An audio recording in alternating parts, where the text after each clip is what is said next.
sangat melawan praktik-praktik seperti itu gitu. Jadi karena kami ini kan latar belakangnya aktivis ya. Dulu aktivis, ya, tukang demo. Pernah di demo kah, Bu? Di demo emak-emak. Lalu saya verfak, kalau bahasa KPU-nya verifikasi faktual gitu. 2 jam pula saya harus mengarungi samudra gitu ya. Karena semakin banyak kawan, dimanapun kita berada, insya Allah kita akan selamat. Brownies, Lumer, Comel A7 Kitchen, mantap!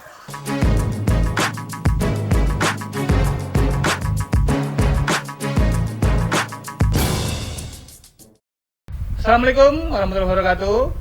Tamu saya Nugroho Noto Susanto. Siap. Waalaikumsalam warahmatullahi wabarakatuh. Bang. Biasa apa? Bung Nugi. Bung Nugi, bukan Bang Nugi nih ya. Oke, Bung Nugi. Beliau adalah komisioner KPU Provinsi Riau. Nah, ini muda nih, bro, teman-teman, anak muda.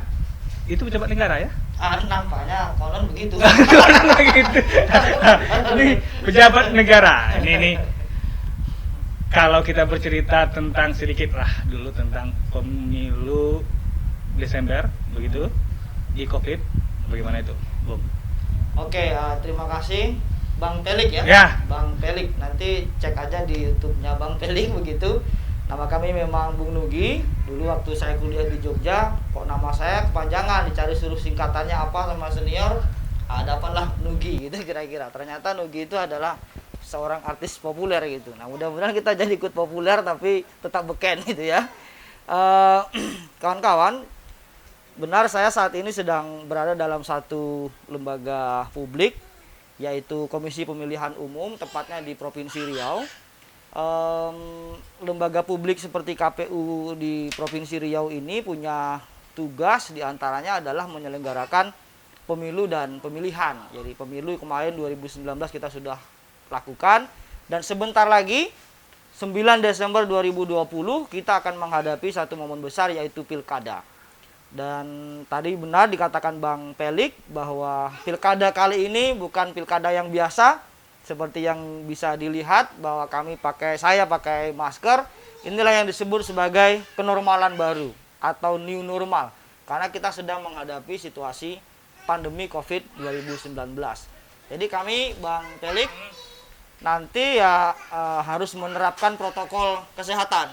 Jadi kami harus pakai masker ketika turun ke lapangan, lalu kemudian pakai hand sanitizer, pakai sarung tangan gitu ya.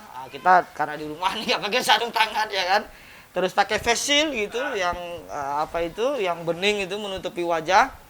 Lalu kita bawa alat tulis sendiri teman-teman itu dan seterusnya. Jadi memang agak lebih repot gitu. Okay. Tapi ini tuntutan. Ya. Kesepakatan kemarin di DPR, di pemerintah, ya termasuk gugus tugas dan penyelenggara pemilu lain kayak Bawaslu dan DKPP, pilkada bisa dilanjutkan tapi dengan syarat pakai pendekatan protokol kesehatan. Nah, itu. Kemungkinan ini banyak orang, saya pun seperti itu berpikir, sedang waktu normal saja itu pemilih itu nggak ada 70% 80% paling tinggi. Iya. Ya, apalagi kondisi begini. Bagaimana itu? Iya benar sekali ya. Kalau kita berkaca di pengalaman pemilihan gubernur Bang Pelik ya, di tahun 2018 kemarin di Provinsi Riau ini, partisipasi pemilih itu tidak sampai 60%. Kalau tadi Bang Pelik menyebut 80% ya, okay. itu tinggi sekali untuk konteks pilkada ya. Kemudian 2003 54%. Tapi dari 2003 ke 2018 ada peningkatan kan? Okay. Nah, kalau pilkada 2015 yang tahun ini kita akan pilkada ini, kan ada 9 daerah, Bang. Dari 9 daerah itu tertinggi di Kuantan Sengingi. Jadi sekitar 72%. Tapi kemudian disusul oleh Rokan Hulu 72% juga, selisih di koma. Okay. Tapi rata-rata dari yang 7 lainnya itu berkisar antara 50 dan 60%. Di total semuanya hanya 64%.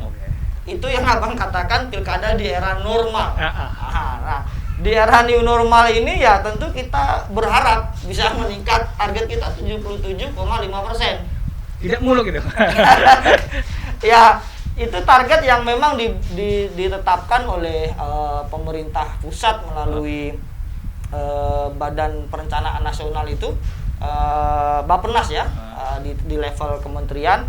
Nah, seperti juga kemarin waktu di pemilu, target itu memang target capaian dari rencana pembangunan jangka panjang kita dalam konteks pembangunan demokrasi begitu. Jadi bukan target dari KPU. Nah, setelah dari tahun ke tahun, nah mudah-mudahan pilkada tahun ini yang 77,5% bisa tercapai gitu. Ya. Jadi, ini pemilu pilkada new normal. Iya. Oke. Ini sedikit oke lah, kita sedang transisi ini, kita jalani sajalah ya Bung ya. Ya, ini transisi. Kita apapun terjadi ya, ini siapa sih yang pernah mengalami ini? Negara mana yang mau kita contoh? Tidak ada satupun kita mengalami ini semua. Iya. Oke. Tapi ini jadi saya mau bertanya, boleh dijawab boleh tidak? Iya. Banyak anggota KPU tuh masuk penjara. Ini bagaimana dengan Bung Nugi? Apakah ada yang pernah mencoba untuk bos, nih, atau ngerti lah ya, ada kan, walaupun hanya mencoba, gimana? Ya ini ya, semacam pelanggaran pemilu ya. Kalau sudah sampai ke penjara, berarti itu masuk dalam kelompok pelanggaran pidana pemilu. Memang dalam undang-undang pemilu kita, itu diatur apa-apa saja yang disebut sebagai pelanggaran pidana. Misalnya, politik uang. Kemudian misalnya juga dengan sengaja menghapus hak pilih seseorang, itu pidana tuh Bang, tapi dengan sengaja gitu ya. Kemudian mengancam, kemudian mengintimidasi, kemudian mempersoalkan ideologi negara gitu ya. Itu dalam konteks kepemiluan bisa diancam pidana pemilu. Nah, tentu saja kami di Provinsi Riau, apalagi saya gitu ya, sangat melawan praktik-praktik seperti itu gitu. Jadi karena kami ini kan latar belakangnya aktivis ya. Jadi dulu kita bersuara di masyarakat, turun ke jalan, jadi aktivis-aktivis yang berdiskusi juga di forum-forum. Yang kita suarakan adalah soal-soal bagaimana praktik penyelenggaraan pemilu bisa berjalan dengan bersih, berkualitas, dan seterusnya. Nah, alhamdulillah kita di Provinsi Riau dari 12 kabupaten kota di pemilu 2019 kemarin tidak ada satupun yang terduga melakukan praktik pelanggaran pidana pemilu. Oke, hebat. Satupun tidak ada. Ya, itu hebat. Ya, luar biasa. Jadi bersih lah gini ya. Bersih. Tak ada yang mencoba pun. Alhamdulillah. Nah, ini teman-teman, bro, siapapun Anda, beliau pejabat negara, dulu aktivis, ya, tukang demo. Tapi pernah di demo kah, Bung? Oh ya pernah. Ini dia. Di bahasa saya begini, tukang demo di demo, ya. Jadi tukang pangkas, memangkas diri sendiri, atau tukang rujak beli rujak. Ini lah, gimana cerita itu, Bung? Iya, memang kami beberapa kali di demo pada saat momentum pemilu 2019. Itu kan pemilu paling pemilu perdana serentak. Jadi semua orang kan punya intensitas yang tinggi, termasuk kami, dan juga ternyata masyarakat antusiasmenya tinggi sekali. Pada saat itu banyak sekali beredar wacana macam-macam di luar itu. Lalu kami di demo, ada yang mendemo itu mahasiswa dari BEM. Dari BEM itu mendemo kami, kayaknya pesertanya ratusan, mungkin bahkan ribuan, saya nggak tahu persis itu ya. Lalu mereka datang ke kantor KPU, kami dilapori teman-teman dari Polda dan Intel Polda. Lalu kami diskusi bagaimana komisioner, saya termasuk yang berpendapat para mahasiswa yang demo harus dihadapi di depan. Apa yang mereka sampaikan kepada KPU kita dengarkan semuanya. Kalau ada yang bisa kita luruskan pada saat itu, langsung kita klarifikasi. Kalau ada yang ternyata informasi kita salah, kita langsung cek di lapangan seperti apa kesalahan itu. Bahkan yang menggetarkan ya, para aktivis mahasiswa itu membakar ban. Jadi bakar ban, mereka bawa toa besar sekali, bawa mobil pick up itu, ya biasa kita kan dulu begitu juga kan. Tapi ini kan dekat sekali dengan pintu masuk kantor KPU itu gitu. Tapi ya alhamdulillah semuanya kita dengarkan para oratornya. Saya dan kawan-kawan turun ke depan di tengah masa itu. Dari api hanya sekitar api ban itu ya, itu tidak jauh lah, hanya 1-2 meter saja. Lalu pernah berbeda waktu di demo mama. Mereka ini menarik ini. Mereka mama ini kayak jumlahnya jauh lebih banyak lagi. Jauh lebih banyak lagi sehingga tidak tertampung di halaman kantor KPU Provinsi Riau. Itu besar loh itu. Oh iya, nggak tercover dan akhirnya mereka ditempatkan oleh Polda. Ini semuanya kan yang ngatur sebenarnya Polda ya. Soal regulasi atau mekanisme demo, Polda yang ngatur. Kami mengikuti aja SOP-nya. Hanya diterima di Jalan Gajah Mada itu. Jadi kami keluar, saya temui dengan Ketua KPU Provinsi Riau. Saya dan Pak Ilham pada saat itu yang langsung menemui. Sama juga saya katakan Pak Ilham, Pak Ketua, ini para demonstran sudah ada di depan dan menunggu kita. Tapi ada cerita menarik dari Bung Nurgi ini. Saya nggak tahu ini aktivis apa tidak nih. Ternyata mengejar calon istri pun usahanya keras. Nah, ini teman-teman. Jadi jangan lihat deh demo, ganas di demo, biarkan itu ya. Bagaimana dia menghadapi pendemo? Dia sudah lakukan. Bagaimana dia menghadapi wanita? Ini dia nih. Mari, gimana itu, Bang? Oke, terima kasih Bang Felix. Ini pertanyaan yang apa ya? Paling unik ini menurut saya, ini masuk ke ranah asmara ya. Jadi saya kira saya termasuk orang yang tidak mudah mendapatkan jodoh ya. Mungkin ada sebagian orang yang jalannya itu lempeng aja gitu ya. Nah, kebetulan kami sampai harus ke Sumbawa dari Jogja. Dari Yogyakarta. Pada saat itu peristiwa meletus Gunung Kelut. Sehingga di Jogja itu tidak ada penerbangan. Nah, akhirnya apa? Saya harus menempuh jalur darat pakai bis Sumber Kencono. Itu bis apa nih fenomenal di Jawa itu. Jadi kalau dari Surabaya ke Jogja itu ada bus yang luar biasa, itu bus kencangnya minta ampun gitu. Dan memang saya akhirnya mencari bis itu karena saya mengejar pesawat pagi di Surabaya, saya harus berangkat sore. Nah, dari Surabaya ke Mataram, Lombok, itu saya bisa tempuh dengan pesawat, tapi Jogja Surabaya nggak bisa pakai pesawat. Setelah di Surabaya, saya naik pesawat ke Lombok, begitu. Nah, dari Lombok harus perjalanan 2 jam ke pelabuhan Lombok.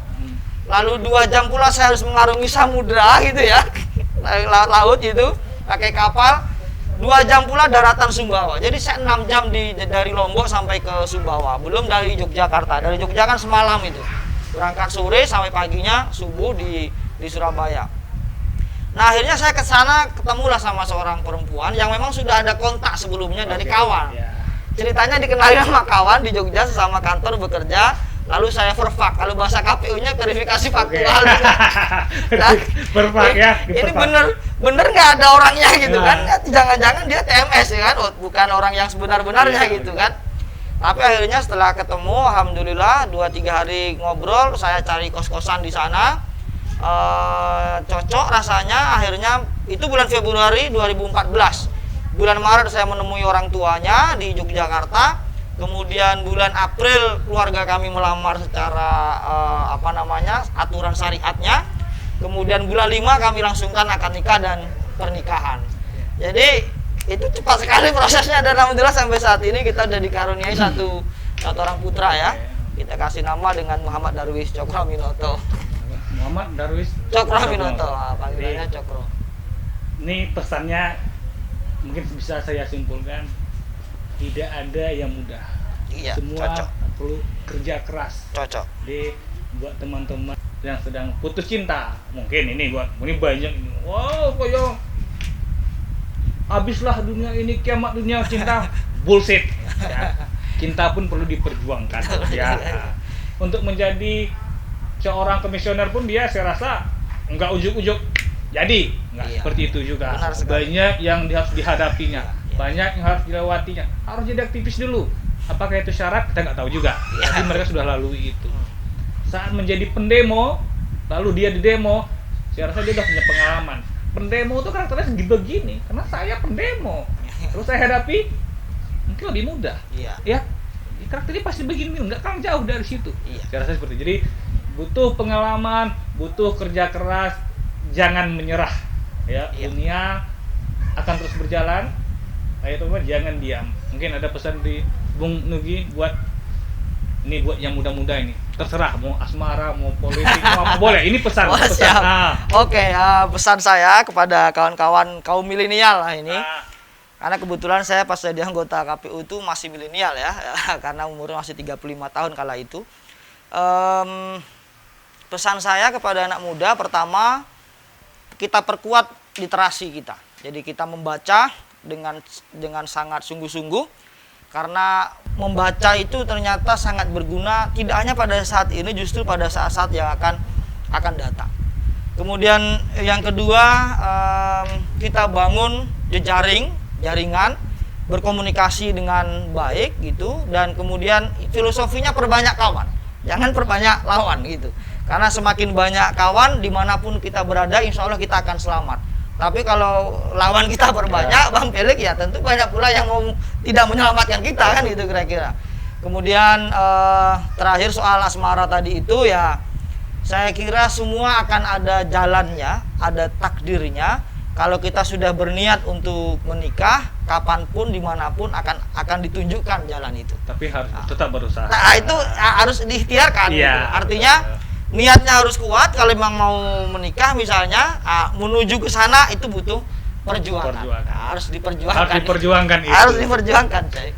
Emangnya hadiah kuaci, ya, ada ciki-ciki dalam itu itu. Pasangan tidak seperti itu. Iya, Ya, iya. ya. Oke. Iya. Terima kasih sudah menonton. Assalamualaikum warahmatullahi wabarakatuh. Waalaikumsalam warahmatullahi wabarakatuh. Mantap. Aduh, thank you. Masya Allah. Brownies Lumer Comel A7 Kitchen, mantap.